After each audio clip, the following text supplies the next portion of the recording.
you. You do it, Bella. Good morning, Bella. Oh, man.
Hello, hello, hello.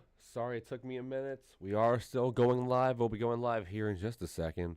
Just gotta grab the laptop, get me a beverage or whatever I have around the house, and we're gonna get going here. This is AMIDST the Havoc post event. We got a lot to talk about here. Three new champions, two of which I don't think any of us expected. A bunch of new qualifiers, a bunch of god awful judges' decisions. I don't know what's going on there. We'll be right back.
All right. Pulling up the NHRL bracket right now.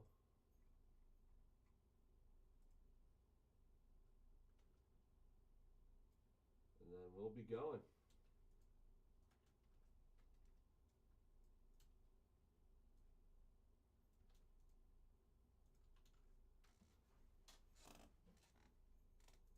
There we go, everybody. Hello and welcome back to the Combot Collective. Bring everything you want to know from the world of robot combat, from the heavyweight class to the flyweight class, from battle boss to the live circuit. This is AMIDST the Havoc. I'm Sterling Brown. We're going to be running over these brackets for the next hour and change, maybe even a little less. I don't know. It's very early here in the good old state of Texas. 7 a.m. again, actually 8. My apologies. Wore something kind of nice yesterday. This time I just kind of threw on what acceptable stuff I did have. I didn't even get a chance to put the contacts on this morning. And real quick, I got to say, I didn't realize that my pre-show stream started literally the same time NHRL did. So I was wondering why the numbers were so low or lower than usual. It's because the damn thing was happening during NHRL. So I do apologize for that. If you still did watch it, big ups to you. I appreciate your support. I saw we had a small handful of views. I'll take it on the live stream. But here we are. We're back. It was a pretty interesting event. We'll go over the bracket. I got some highlight robots to talk about here. We'll be going over machines such as Division, Chainsaw, Kitty, Hurt Caboose, Lynx. Lynx is a very topical situation. The whole light gate thing is going to become its whole it's going to become its own can of worms over the next month or so until we get to see Lynx fight again inside the NHRL arena. Hopefully we can see that robot qualify. I feel like it would be a travesty if it doesn't. Some other robots here in the 12-pound class. You know, we're going to be talking about Yoshimi. We're going to be talking about Darkstar. Of course, we're going to be talking about Darkstar from my boy Tony D'Ambrosio. I'm very proud of how he did. Even if he did only come one fight away from making the finals, came short, still a notable performance nonetheless. Axis of Evil, we'll be talking about that. We'll be talking about the judging pretty much for this entire event. This was some atrocious judging. I gotta say, I hate to say it. And even in the 30-pound class, we'll be talking about Vorion, our new champion. The robot I predicted to be champion, Kablooey Tango, losing in dramatic fashion during a fantastic fight versus Vorion. Yamato 2, that was a show stealer. Pipe Bomb, that was a fun robot that we wish we could have seen done more. Gotta say, I think, what was it? I think Depth Charge versus Pipe Bomb, just by statistics alone of how these robots perform, might be the worst robot fight of all time. It just might be.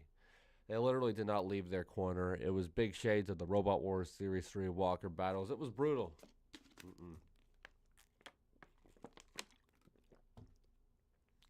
But we'll work our way there. I am your host, as always, Sterling Brown. Like I already mentioned today, some pretty fun designs. We'll go ahead and jump right into it here. Talk about the 3-pound class, the 12-pound class, and the 30-pound class. And we'll go ahead and start here with this 3-pound bracket. A lot of fun robots, a lot of very unique designs that were definitely enjoyable. So I want to highlight that really didn't factor into the main picture of the weight class. Was probably, let me go ahead and pull up our overlay here. We got our chat. Hopefully we can get some talking heads in the chat. I know it is pretty early. And then for our window, there we go, true bracket. Zoom that in for a little bit for y'all.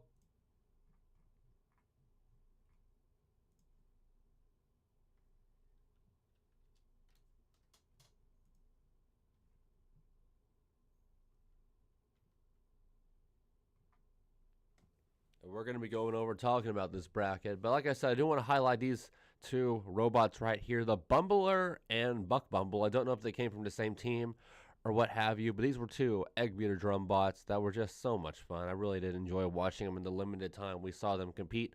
The Bumbler was a very wide shuffling drum bot with an egg beater drum on the front, and in its only fight against one of them classic Bad Crew drum bots, it held its own. Obviously, it didn't win the matchup, but it landed some very solid offense early on in the fight. Got kind of caught up in the corner, got caught on its own debris.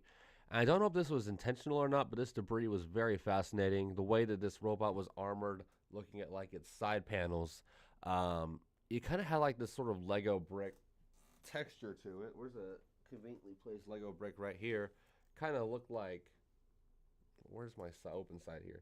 Kind of looked like this, you know, with the open studs on the side that kept on popping off. Luke Stingle was calling them like little keyboard pads, which makes sense. That's a good way to put it. You know, they were getting ripped off one by one by the wheeled drum bot, and it kind of served as a little bit of a debris trap for the opponent. Got both those robots all struggled up, caught on it bit by bit, and I was impressed by that. Unfortunately for the Bumbler, looks like it kind of got caught on their own stuff as well during that whole fight, so that was a bit unfortunate. We also have Buck Bumble, which was just the most adorable little cubic drum bot I've seen in my life. Had very slow walking legs. I think Ricky Williams was calling them tiptoers. It's a very good way to put it. Little shuffling legs that really weren't getting much traction on the ground. The weapon had some real pop. Very interesting how that weapon worked. It was almost like a revving sort of spin up instead of just like a steady spin up. It would spin up really quick. You'd hear it go, vrr, vrr, vrr. But they couldn't like keep it going full speed. So I don't know if that was by design or not, but that was quite interesting. There was also Hammerhead, a very minimizer, maximizer style design, Thagomizer themed. We've seen Angel Vidal run that robot in various other non-NHRL competitions. I was very excited to see it do good here, but in its only fight against Rockfish, a very good fight, we saw it have some driving issues, getting caught on its own opponent's debris constantly in the second half of that fight. Very unfortunate. Thought I should have won that fight, but judging be damned, man. That judging at this event, very unimpressive. But let's go ahead and start talking about some robots here that did do good. Talk about some of my favorites. Some of the robots I told you all to look out for as we, the first time, we'll take a look back at our robots to look out for here. And we'll go ahead and start talking about Chainsaw Kitty since I do have it first on my list here. You know, Chainsaw Kitty, still technically in its rookie year, but it certainly doesn't feel like it at this point. Since the 2022 November event, it has not missed an NHRL event outside that one January one where I technically couldn't attend. It's always been one that we kind of brushed over, but we really were trying to take a highlight on it and watch it this time around, us at the Combot Collective.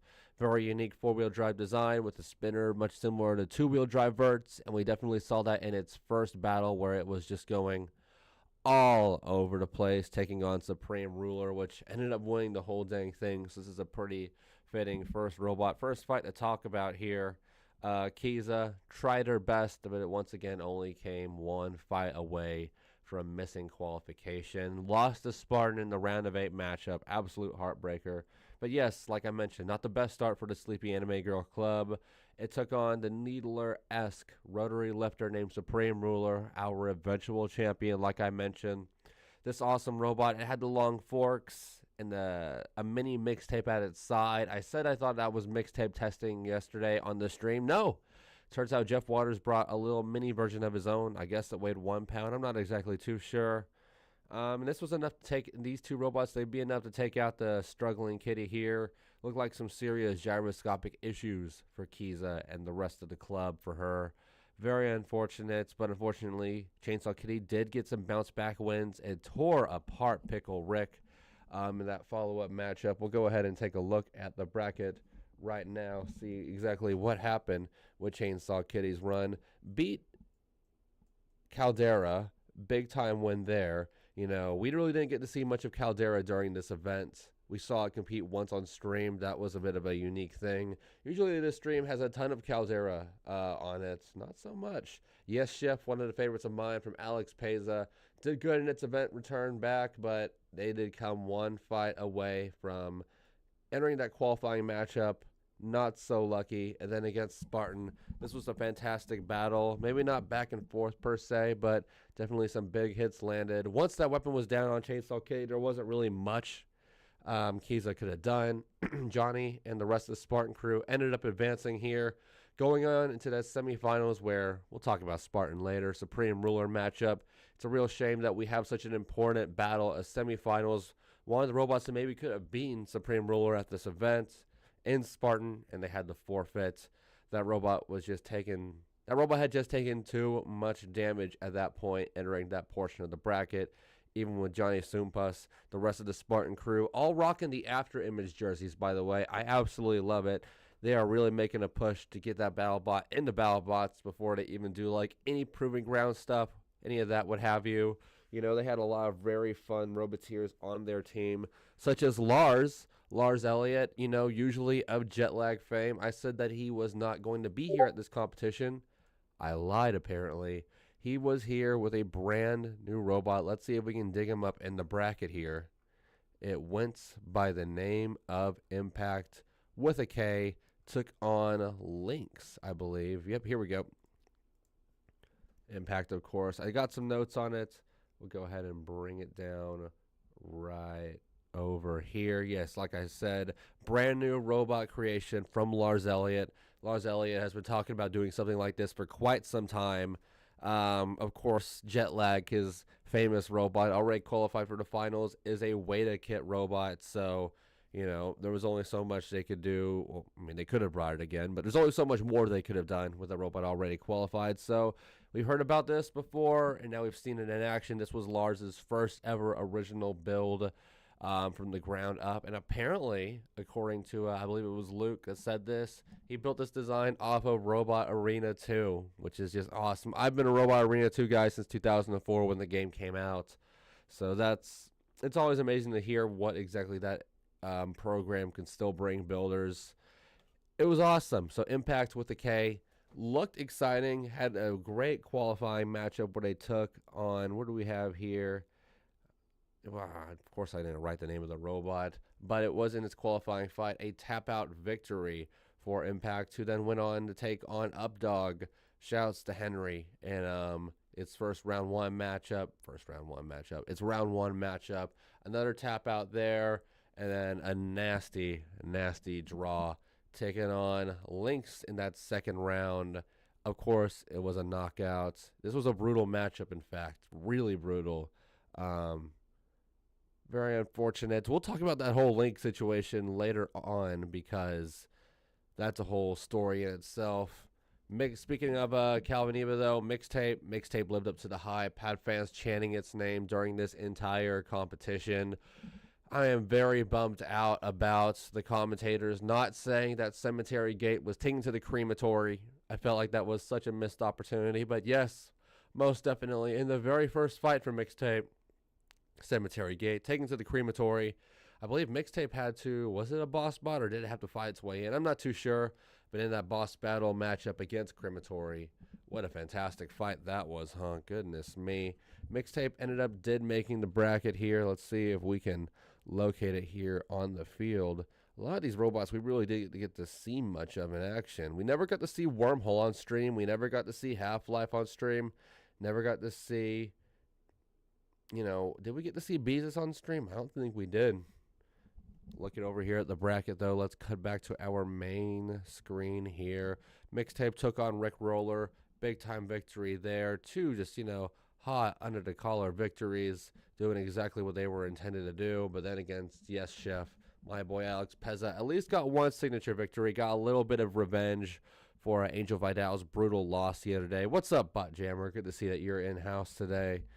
Of course, then Yes Jeff took out Frost, lost to Chainsaw Kitty, unfortunately. Mixtape did appear in another fight. I want to say it was Darkstar versus Voxel. It was a top 8 fight in the 12-pound class. Mixtape made one more appearance as a mini-bot. Only got the flames fired up once, though, during that fight before I got knocked out by Voxel. In the end of the day, it is a 12-pound versus a 3-pound robot. Bit unfortunate there. Let's see who else we got in this bracket that is worth discussing. Division was there, but once again, you know, it is really unfortunate. This robot has looked great in past years. Never has made a final, but it's really gathered a name for itself, mainly because of Seth Schaefer's awesome YouTube channel, something that y'all should definitely be checking out, maybe after the video. He had some good luck, some good performance with the SSP kit. By the way, the SSP kits just in general really taken NHRL by storm. What, did we have like three of those kit bots in the top 16? 2 of which were driven by little kids. It was very, very impressive to see how that kit has stood up. It has, you know, it's clearly a fight-winning design. I mean, when the children are taking it, bringing it to builders like Jameson Go. I mean, what was it? Beanbuster or Bean Boss? What was the name of the robot that ended up taking it to Silent X? Bean Supreme versus Silent X. 3-1 versus 6-1. It was a judge's decision, and this was a fantastic fight. He got like kudos from both Seth and Jameson after the matchup. You know, it had to be a dream come true for that kid. Silent X itself, we'll go ahead and talk about that robot next. Why not? You know, Jameson Go said, I'm just here to have a robot to fight with. I'm just going to kill some time, you know, help other people with their own robots. Like one of the main things we saw Jameson do at this event was help his former roommate Donald drive the mini-bot for Torrent and Torrential. That was a great thing to see. Great driving by Jameson there.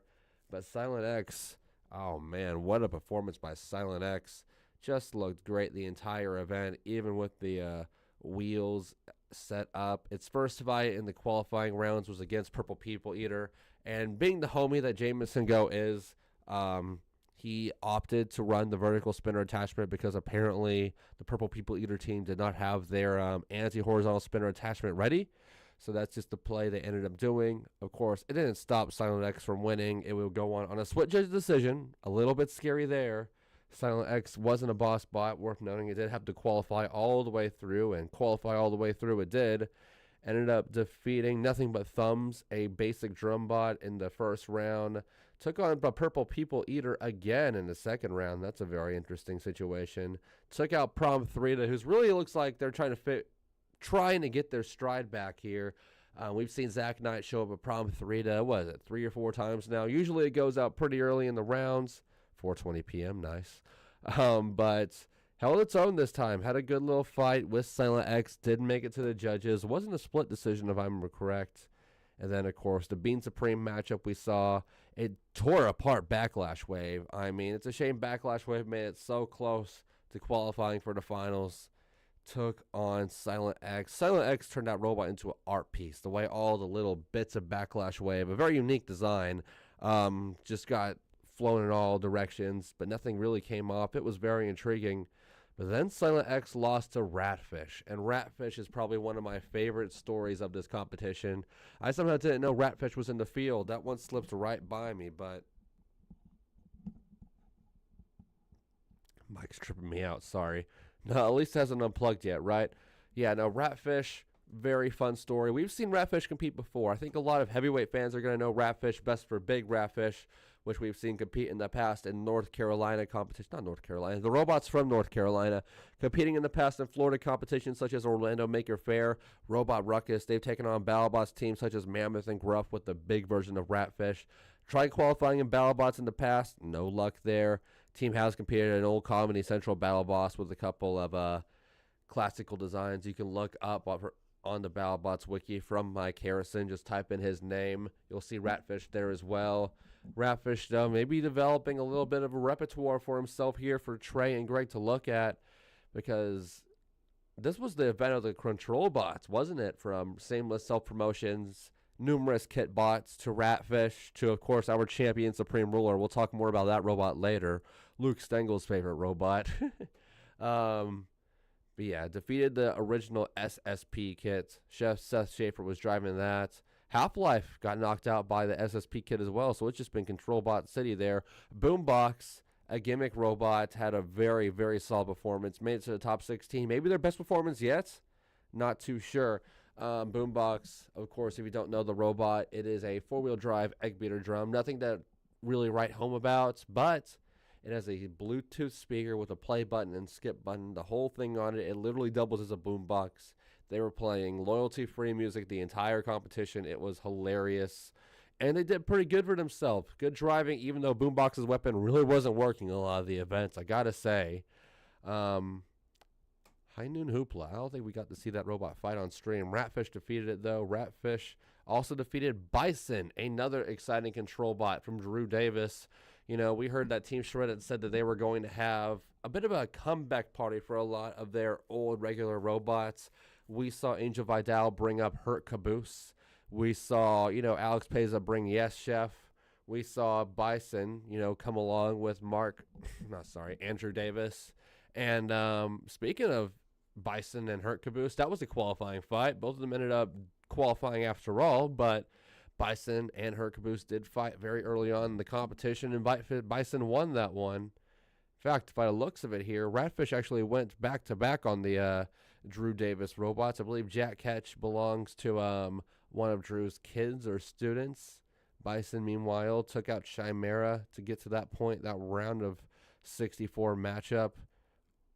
It was a pretty solid tournament. A lot of very, notable matchups here that are worth bringing up.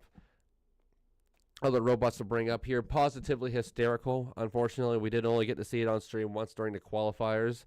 I'm not even sure if they qualified through. Has anyone seen it in this bracket? I don't know if I have. Oh, here we go. Lost to Event Horizon pretty early on, who actually went on to have a little bit of a run. Made it to the top 32, where it lost to Spartan on a judge's decision. Spartan, like I mentioned already, very good run to the Final Four. It's a shame they couldn't do more. It's a shame that the weapon wasn't working versus Silent X in the third place playoff. That just showed that robot was just kaput by the end of it, unfortunately. Positively Hysterical, though. That battle against the Meddlesome Swan very early on into the tournament, the qualifiers, I should say, was just such a fun matchup. I mean, Meddlesome Swan, a brand new robot, first time build by actually one of the friends of TCC contributor Zassa too. I loved his shirt. He had great showmanship. He got to take on one of his all-time favorite robots, which is pretty awesome to see, in Positively Hysterical. But the real story here is Positively Hysterical's weapon. We've seen the Bouquet of Death. We've seen the Squeaky Hammers. We've seen the Paw Print Stamp. We've even seen Evil Twin use the hammer saw. The hammer saw on the edgier version, I guess you could call it. But from Cooperstown this time, they brought a beater bar, classical style, and yes, a beater bar that they stuck on the axe arm so it didn't go whap, whap, whap, whap. Lindsay brought it up. She thought that the squeaky hammers made a funny noise, but the slapping, the spanking noise almost that Positively Hysterical's weapon made, it was just fantastic, to be honest. It's a shame we didn't get to see it on stream more. Honestly, a lot of 3-pounders that really didn't get much TV time, so it really does make me wonder if I missed any fights. I don't think I did. I watched the whole live stream yesterday. I was up late catching it. Who else do we have here? Shredder Bro. Shredder Bro really didn't appear much in the stream either, talking about robots like that. Taking a look at the bracket right here, I don't I mean, obviously it's somewhere, and it did qualify. I mean, it did defeat Radix in a very entertaining fight. Let's do a Control F here.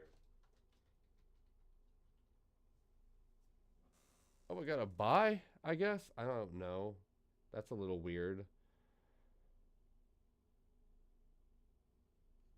I don't know how that works. That's unique. Anyway, Shredder Bro looks like it got a buy, where it took on the winner of Democritus and Rose, and Democritus beat it. Another robot I don't believe we ever saw or heard of during the actual stream itself. Being Supreme managed to knock it out, though, and that set up the Silent X matchup. So that's where we sit with that. What else do we have that's really worth talking about here? I think we're about running out here in terms of the 3-pound bracket. Ooh, that's a big one. We'll go over here in just a second. Oh, there's 2 big ones, actually. Let's get a little controversial here real quick. And talk about Hurt Caboose. Part of Chainsaw Kitty's run, if I do remember correctly. Yes, it is. What is that? 34. Oh, man. I wish we had the timestamps and everything already to start looking at these fights firsthand so we can talk about them. But being that this is only, I mean, geez, less than 12 hours after the event ended, you know, that's not going to be the case. But yes, Hurt Caboose versus Chainsaw Kitty. This was a solid fight. There was some back and forth moments. Chainsaw Kitty definitely had some offense, but it really did feel like this was Hurt Caboose's fight to win. A lot of solid strikes by the mini Pain Train. Good control as well by Angel Vidal. And it ended up being a split judge decision in favor of Chainsaw Kitty. I really didn't like that call. I felt like it was one of many bad judge decisions by the team at NHRL this event. But I don't think there was any more heinous than what was happening with Lynx. Lynx, of course, go to, the stories to follow, the return of Eva, talk about my predictions. Like many, I had Lynx winning this weight class, and I thought it wasn't even going to be close. And here we are, man. Freaking, where is it on this thing? The 3-pound bracket is always a nightmare to traverse. There's so many names. Apex did pretty good. I'll give it its credit. Got a win over Wicked Twister. Probably brought the best fight to Supreme Ruler, our eventual champion. There we go.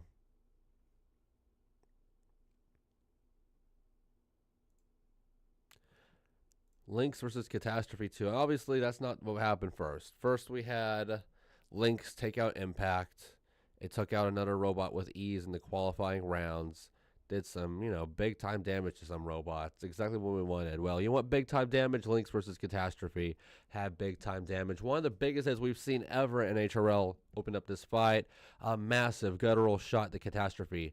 Took out the weapon, shot the robot directly up into the ceiling where it took out an entire arena light. And this isn't like when you take out a light in BattleBots and, compared to the size of these robots, it's just some glass flying on the ground. Really nothing that big. No, an entire light tube came down from the heavens and smashed into the arena ground. Almost broke into 3, to be honest. And Lynx kept on getting caught on it.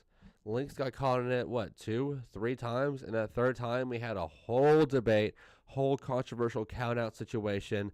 Calvin Eba thought he was safe. The judges thought the count-out was already done. Oh my god, it was such a mess. Catastrophe ended up winning the fight, only to immediately forfeit the next round because they literally didn't have the parts available. That's why Catastrophe was... because they knew they couldn't advance regardless. Lynx could have. Lynx could have made that finals run, and, playing the what-if game here, they would have easily taken out Backlash Wave. It would have set up a fantastic quarterfinal matchup against Silent X. Hard to predict where that one would have gone, being 2 GOATs of NHRL, Calvin Eba and Jameson Go. But if I had to make a guess, I would have probably gone Lynx there. Lynx would have easily taken out Ratfish. In fact, I think they did earlier in the competition. And then it would have set up Supreme Ruler versus Lynx. And that really would have been the ultimate test for Supreme Ruler. As much as I did love that final versus Ratfish, where Ratfish really did give its all. It's like not even on y'all's screen. Oh, well.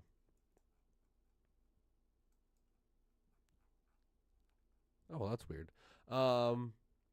But, yeah, I mean, Ratfish did its all, but that was Supreme Ruler's victory there at the end of the day. I really do feel for Calvin Eba and Lynx. They were trying to get Calvin Eba and Lynx through after the fight. Both sides of that matchup, Catastrophe and Evil Labs, were trying to get that to happen, but unfortunately, NHRL pretty stickler on their rules. NHRL did apologize, and they were pretty transparent about it. They said that they want to take opportunities like this as a learning experience for the competition. And I think that's always a good way to look about it. Maybe they need to look into that judging of some, though, because that was abysmal pretty much the entire event. I really didn't like the calls there at all. Not really much left to talk about, though, outside of our champion, Supreme Ruler. Now, of course, Luke Stengel went on. I love Luke, by the way. He's awesome. He was a TCC guest. He's a fantastic guy. He endorses the channel. He was definitely not feeling Supreme Ruler here this entire competition. And he said he was still happy for Jeff Waters, captain of Jackpot, all of that after the competition. He just, of course, does worry about the meta of the competition. I'm sure anyone probably got a little bit sick of those SSP kits at the end of the event. I'm sure people got sick or have been getting sick of the egg beater bots pretty much any events. But Supreme Ruler, bringing something new to the table, which was, Tracer's mini bot pretty much. Ace, Needler, whatever you want to call it. It was 2-wheel drive TPU body with some impossible to break lifting sticks that just sort of, went wham, wham, wham, wham. Lifted robots off their base, got pin after pin after pin, and they had the mini mixtape there to burn robots alive. Let's just take a look at its bracket run real quick before we move over to another class. Supreme Ruler, of course, defeated Chainsaw Kitty in the qualifying rounds, which is no slack of a joke. And I bet that makes Kiza feel a little bit better about that loss it did have so early on in the competition, knowing that robot did go on to win the whole thing. We almost had a rematch if Chainsaw Kitty won that Spartan battle. Where is Supreme Ruler here? Am I losing it? There he is. Jeez. Yeah, here we are. Got a bye, actually, through the first round by the looks of it. Maybe it's because they did knock out such a solid robot in Chainsaw Kitty.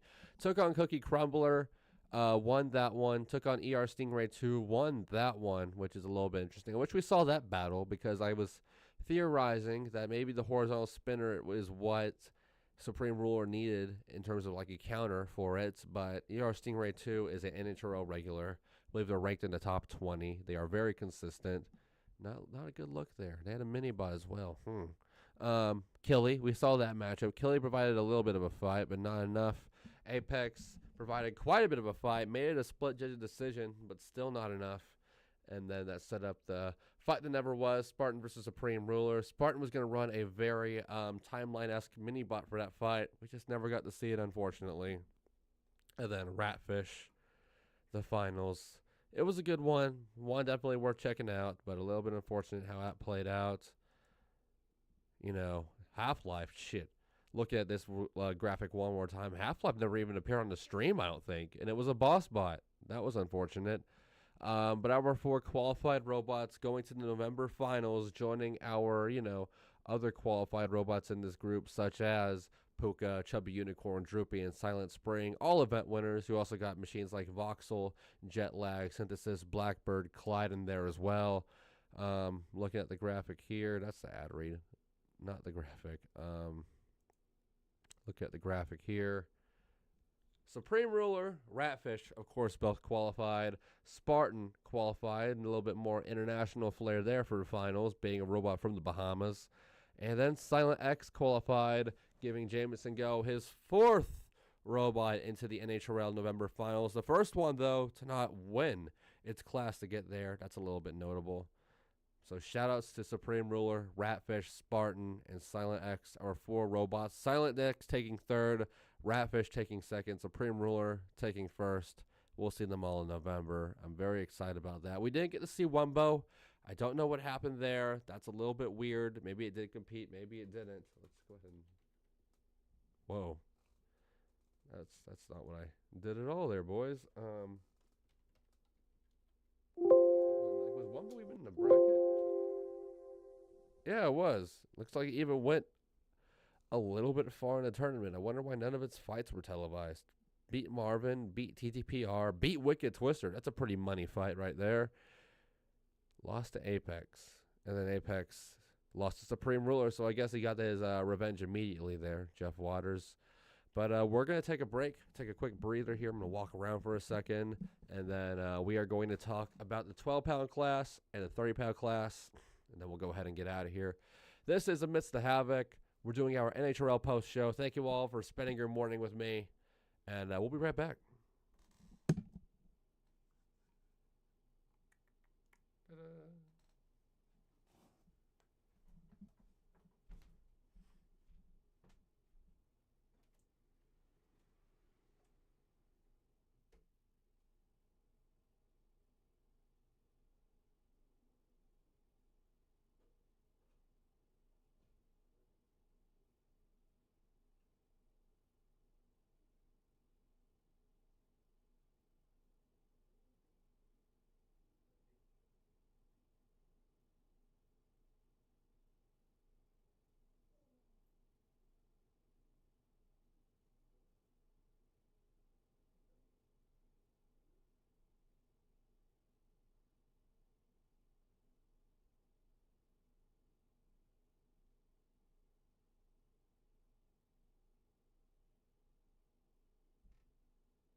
All right, we're about to be back. Hopping over to the 12-pound bracket here. We'll go over our notables first that we want to talk about here. Of course, I highlighted Maximizer as a robot to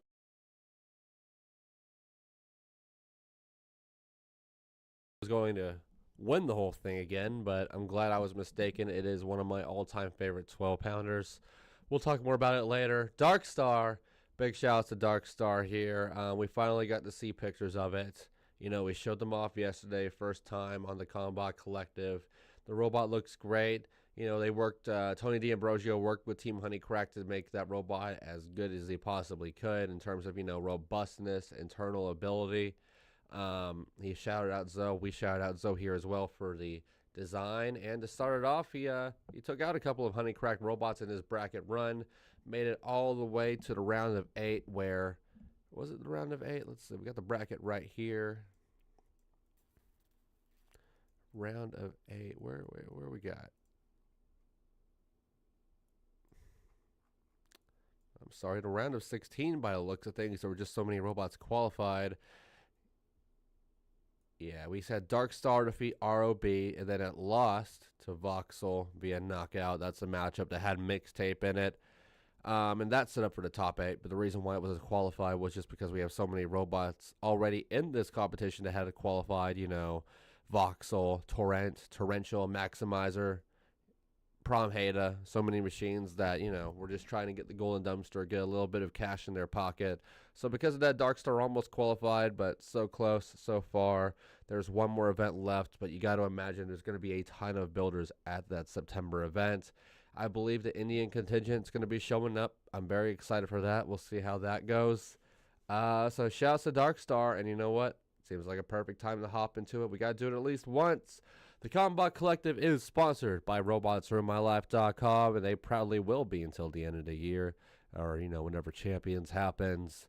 You know how it goes here. They are the merchandise provider for numerous East Coast robot combat teams, such as Omega Team, such as Team Shredded, numerous NHRL, you know, robots such as Milk Tank, Wake and Bake, Star Child, Marathon, all have merchandise on this website. You see right there in the top left right now, the Ripperoni pizza boxes. Those are fantastic. They also have the Star Child poker chips, the Ripperoni poker chips, the Shredded Bro poker chips, numerous t-shirts with BattleBots logos, NHRL logos, even Robots Ruin My Life's own logos on there. You know, they have the tote bags as well, prints, stickers, jackets, so many fantastic things. If you want to up your robot combat collection with some stuff you won't find on any other website, maybe stuff you won't find anywhere outside of NHRL.io or the NHRL House of Havoc itself, this is the place you need to go. Fantastic merchandise. I mean, like I said, you already see it here. That Star Child shirt is beautiful. That Pain Train shirt is beautiful. That pizza box is gorgeous. You can get old P1 merchandise if you still want to give P1 a little bit of justice. This is a fantastic page. Be sure to check them out. RobotsRuinMyLife.com, proud merchandise and giveaway partner of the Combot Collective. And if you signed up for that giveaway that we did recently to celebrate NHRL, getting to this halfway point of the year, well, stay tuned for more, because we'll be doing another giveaway soon enough, probably around the time Champion starts. And if you enter that giveaway, stay tuned, because I'm going to be emailing the winner very soon. I'm going to do the drawing for that winner soon enough. See who gets to take home the Wake and Bake shirts alongside some, you know, Robots Ruin My Life and TCC goodies. Get that Pori Loves Bloodsport sticker. Get a Ripperoni sticker in there. Some of the logos as well. It's a good time. But now we'll go ahead and jump back to our 12-pounders here. We saw, you know, one fight on stream with Yoshimi. Roy didn't play too much of a factor into the main picture. Timber Viper did, though. Timber Viper from Team Multiversal. It's a shame Red Storm didn't end up qualifying for the big bracket, but at least Timber Viper did enter the competition as the NHRL number 68 rank, but it did make it all the way to the semifinals. Placed 4th overall, I want to say. No, I'm sorry. My apologies. 3rd overall. It beat Torrent in the 3rd place playoff by unanimous decision. That's actually correct. Who else do we have here? Let's go ahead and hop over back to the bracket. So many honey-cracked robots. They're really starting to take the numbers in this field the same way Team Defective has for the past year or two now. We had Swagmore versus Herbie. I mean, just in general, you know, Swagmore, Avalanche, Plusle and Minan, Darkstar a little bit. Buzzkill, Honey Shock, so many of Zoe's students and partners, robots, all in this field. I don't know if Zoe herself was in the competition. I don't believe I saw her. We certainly didn't get to see any of Bugsby, which is always a little bit of a bummer. But here, look at some of the robots, which did have some fights. We saw Vu 2 go on a little bit of a run, had some surprising matches and victories, one of which against Axis of Evil. Axis of Evil, did it even qualify for the qualifier bracket? I can't imagine that. Some robots did and some robots didn't, unless I'm just not seeing it. No, it just straight up wasn't in the qualifier bracket. That's kind of brutal. Axis of Evil went 0-2 against, I believe it was Vu 2 and Honey Shock. No, it was Buzzkill. My apologize. Buzzkill and Vu 2. Both these matches, I mean, Brandon Zielinski did all that he could have done. He out-controlled the fight. He swung that weapon down big time on both the flat tops of Vu 2 and Buzzkill. Landed big-time impacts. You know, controlled the fight. Vu 2 and Buzzkill weren't really moving come the end of those matches, and both of them lost via split judge decision to Axis of Evil. And it is ridiculous. I mean, Brandon Zielinski, he took it in better spirits than I did watching at home. I was absolutely livid at these results. He said he's just got to figure out why the judges don't think that he's controlling these fights. And he brought up his own theory. He said that for some reason the judges don't think that when this robot ricochets off from a massive impact, because it is a Twackbot hammer bot, you know, what's going to happen with a twacking hammer saw. He's got to figure out a way to stop it, I guess, because I hate to say it because, I love NHRL. I'm doing a show like this. These god-awful judges that NHRL has, I don't know if they have Seffi down there or what, but, or Naomi Kyle, I don't get it. I really don't get it. They have good judging protocol with, 6 for control, 5 for damage, 4 for aggression, but it's not working right now, Chief. Darkstar luckily wasn't the victim of any goofy judges' decisions. Looking at some of these other early round matchups, we also have, Avalanche versus First Contact was a good little matchup. Timber Viper versus Plusle and Minun. It's a shame Plusle and Minun didn't really get to do too much in the event itself. I was very excited for it. Probably outside Darkstar, the one robot I was very excited to see, newcomer in the 12-pound class. It's a fun cluster bot. I kind of predicted the theme of blue and yellow, some sort of electrical kind of spinner bots. Shame they just couldn't pull it off. Really didn't get too much screen time. That really set up for our round of 16 where Yoshimi, that's why we didn't really see much of it at all. I guess it forfeited against Torrential. Not really a good look when you got to get ready for the finals here in a couple of months. Voxel, of course, defeated Darkstar. Buzzkill defeated Honeyshock in a battle of the Honeycracked robots there. A bit of a B brawl, if you would. Super Scope, and in quite a few of these non-maximizer horizontal spinners coming out of the Bearcats, University of Cincinnati, really didn't live up to the hype. Super Scope was our defending monthly champion entering this bracket, and didn't get one win in the qualifiers. It barely made it through the qualifiers. Didn't get one win in the bracket here. Got to buy through the first round, only to then lose to Timber Viper, who went on one hell of a run. Timber Viper and Kevin Wolcheski's fantastic driving was able to shut down Super Scope's weapon pretty early and just take it from there. Very impressive outing. Nightcrawler, another robot, came from last time we saw NHRL in town. Only robot from Colorado to make the trip. The rest of the contingent did not come along, but Nightcrawler made it worthwhile. They did qualify for the NHRL finals by making it to the top 8, as they did beat First Contact here. Only to lose to Torrent in a pretty destructive matchup.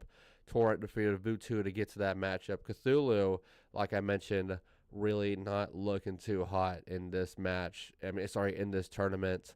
It lost to Prom Hada. I'm sure that felt really good for Zach Knight, who has just been struggling against these University of Cincinnati robots. In case in point, it lost to Maximizer by judge's decision in the qualifying quarterfinals. Maximizer defeated Herbie 3.0, a vertical spinner there. Defeated Swagmore, a vertical spinner there. Defeated Prom Hada, the vertical spinner there. A serious meta killer. You got to give it its credit. We had Timber Viper defeating Buzzkill. Buzzkill, the perfect shape for Timber Viper to get a grab on. Voxel ended up defeating Torrential, so we got rid of one of Donald's clone bots that way. And that set up Maximizer, Torrent, Timber Viper, Voxel in the final for Maximizer. Of course, defeated Torrent, defeated Voxel in the grand finals. Voxel just don't give a fuck if you're a vert, to be honest. It's very impressive how good that gentleman is at driving that robot. His name is escaping me at the moment. So many names to remember in NHRL. I do apologize. He's a leader of those University of Cincinnati Bearcat robot builders, though. He's a fantastic guy. Timber Viper, meanwhile, lost to Voxel, took on Torrent in the round of in the third place playoffs and won that there. So there we go. That's kind of, the general gist of what happened in that bracket. Looking over all these robots here again, our top 3 in the field would be, Maximizer first, Voxel second, Torrent fourth. 3 robots which have already qualified for the finals, which meant Timber Viper, the only semifinalist to qualify in our group here. And that left the openings for Nightcrawler, I believe, Buzzkill, and who was our final one to qualify? I want to say it was Honeyshock. I believe it was Honeyshock as the 4th and final qualifier in the 12-pound class. So at the very least for Team Honeycrack, they at least managed to get some robots into the NHRL final for November. So we're going to see them show up in numbers with at least some robots as we now move on to the one bigger class here, the 30-pound class. And some of these robots here did live up to the hype. Fracas had some good suplex moves. Polyester made it all the way to the finals. But in terms of depth charge in Yamato too, man, I shouldn't give too much slack to Yamato. I shouldn't give too much shade on Yamato too, because the one fight it did have against our eventual champion Vorion, I bet you could honestly say that Yamato probably provided a bigger challenge to Vorion than any other robot in the field. Vorion never got a hit in on Yamato 2. Those weird steel cables that surround the robot were the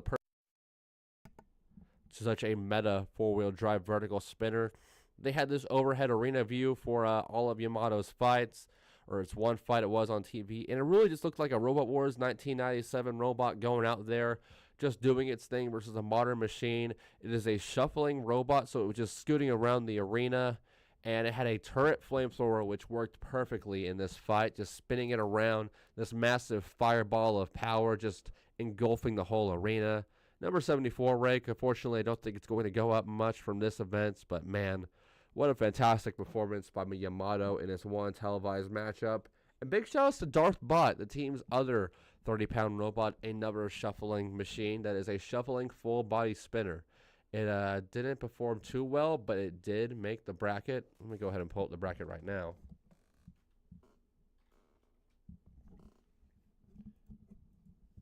It did make the bracket, and it lost to Vorion as well.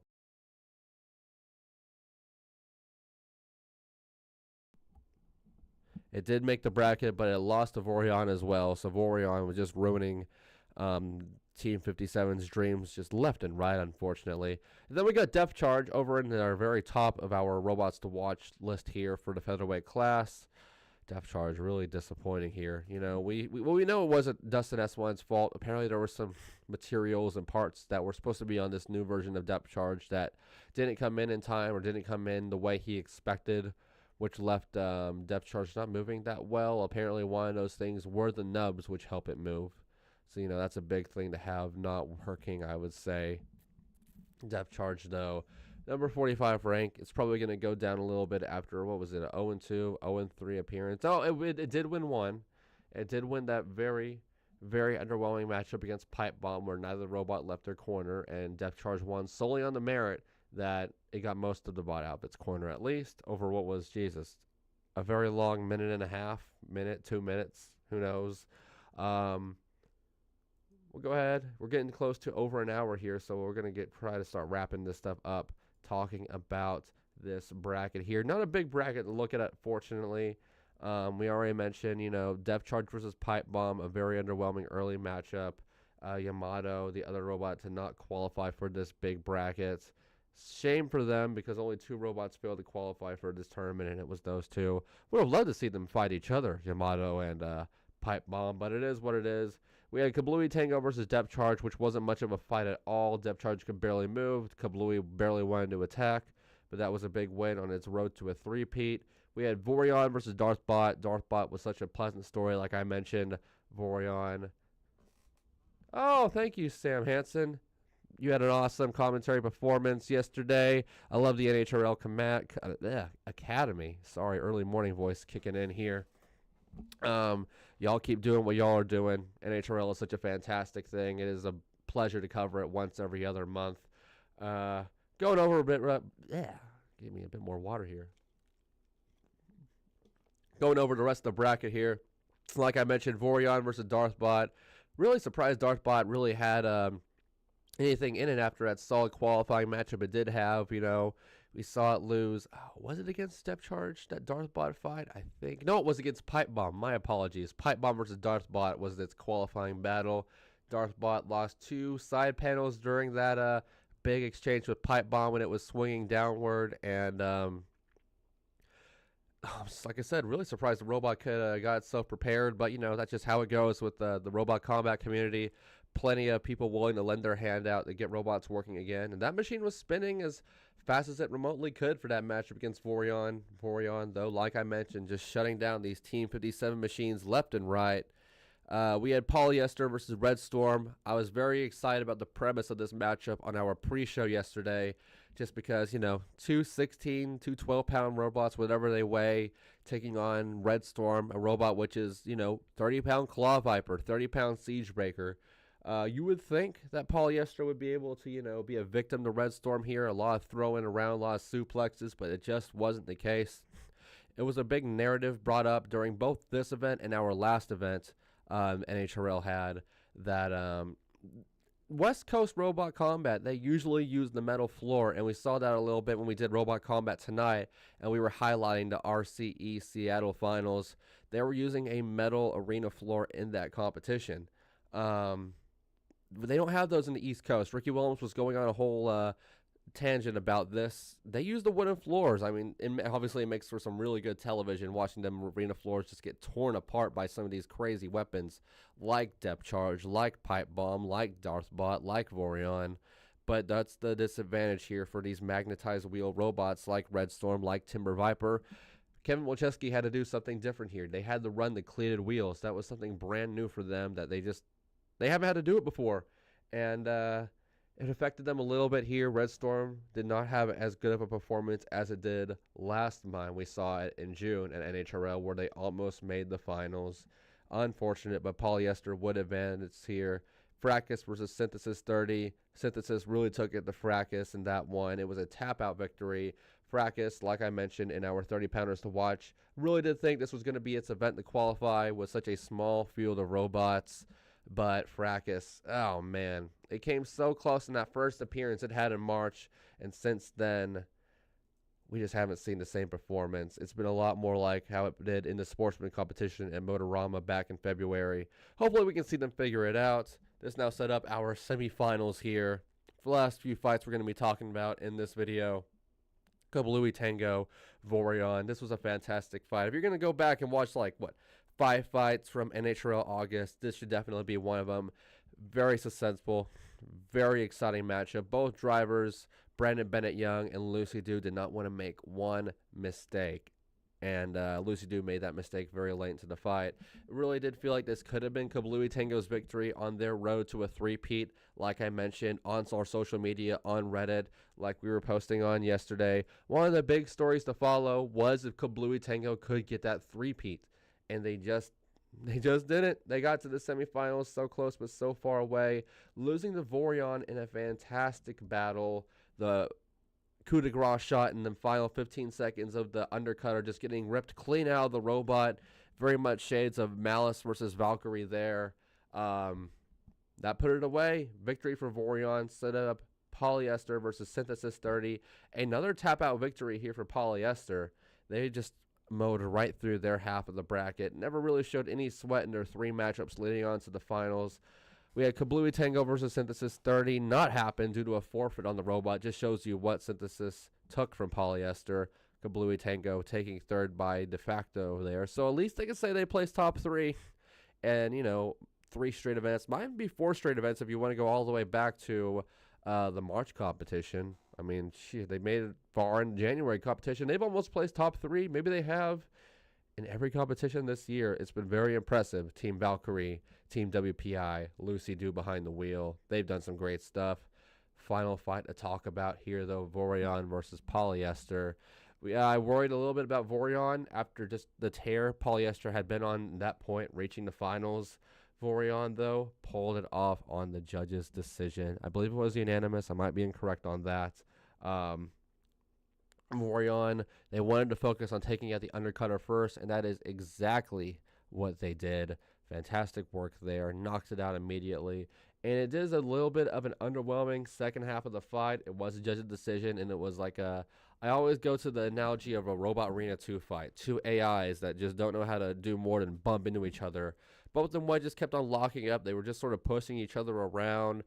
A lot of, back and forth shoving. A little bit more on Vorion's side, being that it did have the weight advantage. But, unfortunately, for Polyester at least, this would be Vorion's victory. And for the sheer emotion that Brandon Bennett Young and his buddy, his teammate there had after the victory during both the Kablooey Tango and the Polyester fight, to be honest. You can see them both jumping up and down and pure joy. They deserve it. They absolutely deserve it. I mean, we've seen Fracas. Of course, we've seen Phenomenon a ton at NHRL in the past. I don't think they've ever, and I might be mistaken here, I don't think they've ever taken home some hardware like a golden dumpster before. And now they can say they have with Vorion, this machine which is designed to be more serviceable, more durable than Phenomenon. It's served its point so far. That's for sure. You know, we've had one goofy loss against Disinformation, who ended up being quite a hell of a robot. We saw compete at Robocore in Brazil a couple weeks back. And, you know, them Tiger Stripes, it's showing its stripes now. Fantastic performance. Vorion, our champion.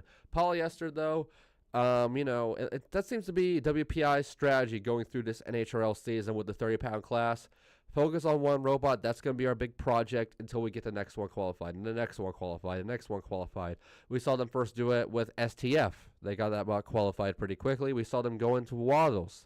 They got that robot qualified pretty quickly. Now with with Polyester, there's cluster bot, probably the best cluster bot in NHRL right now, I would have to say.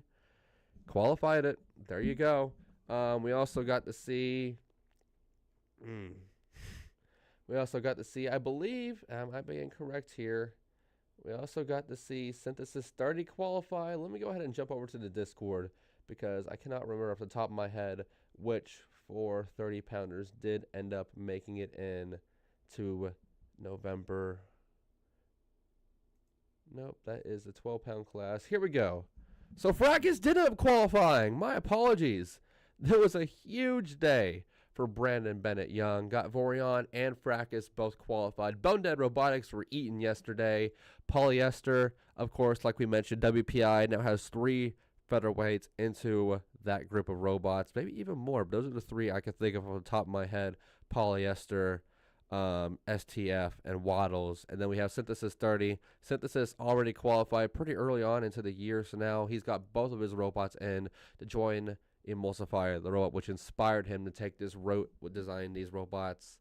Very exciting to see there. So to go over all of our qualified finalists once again, alongside the ones that we already have in our qualified list here, Fracas, Polyester, Synthesis, and Vorion join the likes of EVA, Squire, Kablooey Tango, Death Pact, Megatron, Phenomenon, STF, Anxiety, Waddles, Kitchen Grill, Shibata, Rato, Ripperoni, Yahoo, Agent P, Knockoff White, and Emulsifier. Gotta say, it looks like we're really developing a bit of an international hype field for this November final. We got robots from the Bahamas. We got robots from Canada. Of course, robots from America. Robots from Ireland. Robots from Brazil. All qualified for the final so far. I really wish we could have seen more European or Brazilian robots qualify. I would be shocked if some don't show up for the September event, being that it is our last chance to get robots in before the cutoff. We already know that there's some Indian teams trying to show up to the competition. I need to talk to some of those Indian teams, in fact, so I can make a TCC news post building up their incoming appearance. And then in the 12-pound class, I forgot to run over it earlier, so we already discussed who has qualified. Swagmore, Buzzkill, 2 Honeycracked robots there. We also have Colorado's Nightcrawler, Washington's Timber Viper, joined the likes of Torrential and Torrent, who we saw compete. We saw Yoshimi compete. We saw Promheda compete. We saw Voxel compete. We saw Super Scope, Maximizer, and Cthulhu compete. So this was a little bit of a preview of the 12-pound finals yesterday. I mean, shit, that's half the field right here. We didn't get to see Huge or Disco. We saw them last time around. Very excited to see them again. Now, Timber Viper has a couple of travel buddies to join them there from that trip from the West Coast. Carmen, Krunk, Voxel, Promheda, the Team Defective robots. Maybe they'll try to get... I almost said You Go Nowhere. That is definitely not the right robots. Why? I've discussed this robot so many times, and now suddenly I can't remember what it's called. The fifth Team Defective robot that we've seen ranked high in these competitions before. I'm going to remember it right after the stream ends, and I'm going to hate myself. I literally brought that machine up like 3 times yesterday, and now I can't remember what it's called. But we also have Krunk there, like I mentioned. Full Court, the Mad Catter mini-bot. Also in there, a big year for Mad Catter. I'm sorry, not Mad Catter mini bots. West Coast BattleBots mini bots. I mean, we had Killy Pepper just do really good at Labman Fight Fest. Full Court is a pretty solid year at NHRL. Great field of robots. Okay, this is gonna drive me crazy. I'm gonna look up this machine real quick. Yobnal, that's the name. I knew if I thought about it long enough, the name would come back to me. I'm thinking of Yobnal. There we go. Of course, you have the Jameson Go contingent of robots. Silent X, Silent Spring in the 3-pound class. Psycho in the 12-pound class. Megatron capping it off in the 30-pound class. A lot of exciting developments going on here. I am so excited for this finals. I'm going to have to bust out the suit or something when we do our AMIDST the Havoc for it. I am so stoked. Can't wait to see who qualifies in September. But I think we are going to start wrapping it up. Taking one more look at my predictions here. I went over 3, dude. Over 3. You know, at least I got Silent Spring last time around. But Lynx, of course, suffering from Lightgate. Had its own lights knocked out there in that matchup against Catastrophe. I had the team right for Cthulhu at least. I really did think that Cthulhu was going to figure it out and join Super Scope and Maximizer as a three-peat of champions. But unfortunately not. Cthulhu ended up having, honestly, one of its worst outings yet in its short career. Maximizer, though, still kept the University of Cincinnati holding all those 12-pound dumpsters. And then in the 30-pound class, I did have the three-peat for Kablooey Tango. Instead, we ended up seeing Vorion, the robot to knock out Kablooey Tango, be our champion. Still a great cast of champions, though. Supreme Ruler, Maximizer, and Vorion. 2 first-time NHRL champions there. Very proud of all these robots. But I think that's going to start wrapping it up for us here at the Combot Collective. I've been holding this mic the entire time, and honestly, it's not as uncomfortable as I thought. So maybe this is going to be the go-to? I don't know. Maybe I'll start doing it for videos. But I digress, guys. I'm glad I got to do a post-show event this time because, as you all remember last time, I hate to pull out, so late when we were about to go live, but my dog got sick, and that was terrifying. She's okay now, thankfully, but we're here for it this time. I didn't take as many notes. So I went off the top of my head, and I still did pretty good. I'm pretty happy about that. Last time I took all those notes, had like 3 pages of notes, and then I didn't use any of them, and I was so mad at myself. But I digress. Thank you all so much for watching this weekend of AMIDST the Havoc streams. I think this is like the first time we've had everything go without a hitch from day 1 to day 2, point A to point B with our live streaming weekends. So thank God for that. Thank God for OBS, Discord, YouTube, for all playing ball with me this time around. Shame that you, we'll take baby steps at a time trying to make these live streams better for you guys. But thank you all so much for watching. The handful of people that want to hear a little bit more about NHRL, get my thoughts on it, some fight results that didn't show up on the main stream, all that good jazz. Of course, thank you for Sam Hansen, the evil genius from, is it evil genius or evil henchman? Probably both, I'll be honest. He's smarter than me. Hopping in the chat. Of course, we have Bot Jammer, Future Roboteer. He was in the chat as always. Thank you all so much for sounding out, giving me y'all's good words. Thank you all so much. But I'm just rambling on here. I'm waffling on. I still haven't had breakfast. I literally got up 30 minutes early and then hopped on the stream here. I haven't even showered yet. I probably smell like a robot workshop. But yes. Thank you all so much for watching AMIDST the Havoc this weekend. Hopefully, Labman Fight Fest video will be out this week, and then we're going to be making another Robot Combat Tonight episode, talking about RoboCore, talking about BattleBots Proving Grounds, talking about Extreme Robots, talking about NHRL August. We're going to be catching up on all the Robot Combat results. We're going to be updating the TCC overall standing, so be on the watch out for that. We'll have, Travis D is going to be joining the TCC overall rankings. New robot has broken into the TCC top 10, given some Extreme Robots results that have recently came out. I'm sure if you're following Extreme Robots, you'll probably know which robot it is. Zacul. But, yes, thank you all so much for watching this TCC AMIDST the Havoc live stream. Another AMIDST the Havoc in the books. Only 2 more left to do it until the year is over. Super excited for November, the holiday season. It's going to be a blast. If you like what you're seeing here, follow the Combot Collective on Instagram and Facebook. We do video posts there. We do news posts there. We do all sorts of fun stuff there. We have a Discord server as well. All of our video upload news goes there first before they hit the social medias, before they hit other Discords, probably before they hit your subscription box. And then finally, we have the YouTube page where you're at right now. If you like this live stream, we're trying to up our live stream view counts a little bit. We want more people watching the videos. Our August Proving Grounds video did pretty good. Subscribe, like the video, give us comments, give us your thoughts on NHRL, constructive criticism. We always want to hear it. Ring the bell icon, do all that fun stuff. But yes, thank you all so much for watching this episode. I'm going to go eat some breakfast and get some food in me because I feel like Swiss cheese right now. I'll catch y'all later. This has been Sterling Brown here at the Combot Collective with another exciting, bit of a spicy NHRL event, but an exciting one nonetheless. We'll catch you all next time on AMIDST Havoc and the Combot Collective. Ooh-wee. Zoo-wee mama, boys. Let's pack it up.